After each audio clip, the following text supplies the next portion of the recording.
AITA for telling my whole family I don't love them because I'm the affair baby no one wanted anyway. I, 15F, was born out of an affair. My mom, 38F, cheated on her then fiancé, the man I now call my stepdad, though legally he's my mom's husband, with her best friend's husband. Yeah, best friend's husband. Apparently, it was a brief mistake that somehow still lasted long enough to create me. What makes it more twisted? After all that mess, nobody broke up. My mom still married her fiancé. The best friend still stayed with her husband.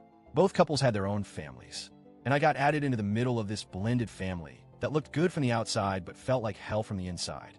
Growing up, everyone pretended like nothing had happened, like I wasn't living proof of betrayal. I always felt like a ghost in someone else's house. My mom and her husband had 2 kids before I was born, my half-brother and half-sister. On the other side, my biological dad, the affair partner, had 3 kids with his wife. But I lived with my mom's family most of the time.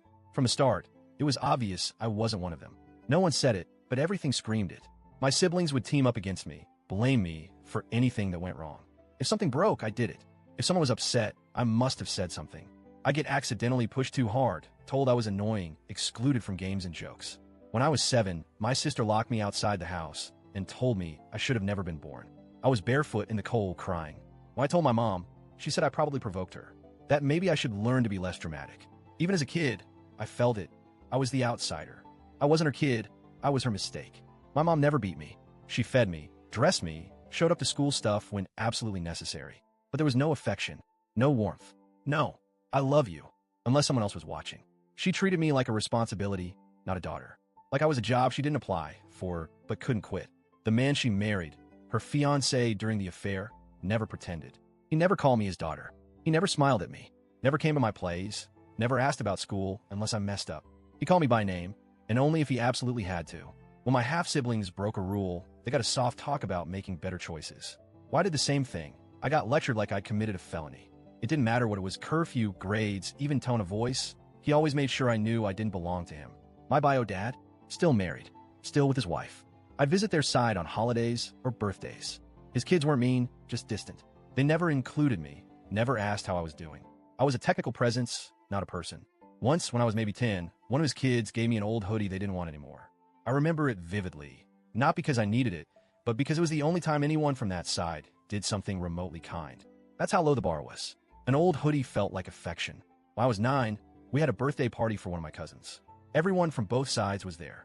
One of my older half-siblings dared me to eat a cookie with nuts in it. I have a serious nut allergy. I said no, obviously, so they thought it'd be funny to smear the cookie on my face.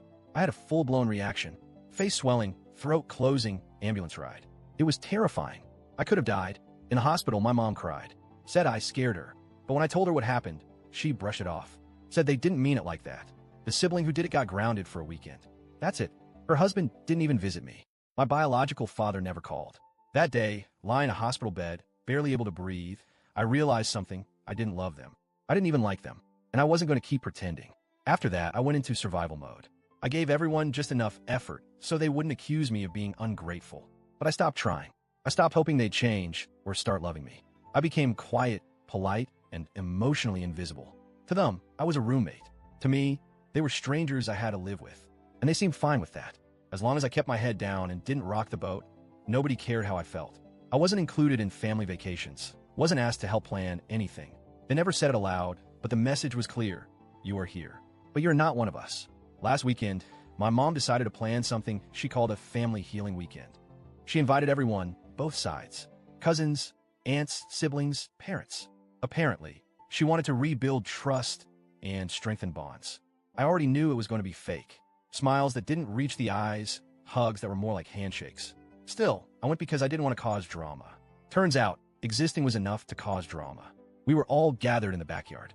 Someone made a joke about me causing drama just by breathing, and my mom laughed. Not a nervous chuckle, like full-on laughed. Like it was the funniest thing she'd heard all day. And that's when I broke. I stood up and said I didn't love any of them. That I never had and never will. That I was done pretending to care about people who've made it clear over and over again that they don't care about me. I said they were my family. That they never treated me like one of them, so I stopped pretending I was. The silence afterward was deafening. Then the yelling started. My mom begged me to take it back. She was crying, saying she tried her best.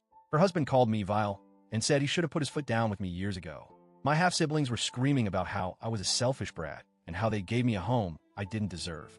Even my bio dad's kids, who usually never said a word to me, jumped in. One of them told me I was cruel and spitting in the face of people who raised me. Now I'm grounded, writing this on a glitchy old fire tablet my mom forgot to confiscate. My half-siblings glare at me anytime I'm in the same room. Her husband just stares like he's trying to burn a hole through me. They say I crossed a line, that I was disrespectful, that I hurt them. But what about all the years they ignored me? What about when I almost died and they laughed it off? What about the silence, the distance, the exclusion? I finally said what I'd been holding in for years, and now I'm the villain? I didn't say it to hurt them. I said it because it's true. I'm tired of being a prop in their happy family fantasy. I'm tired of pretending that a house full of people who don't love me is a home. And I'm tired of being punished for simply existing. I'm not looking for pity. I just want to know, was I really that wrong for saying it out loud?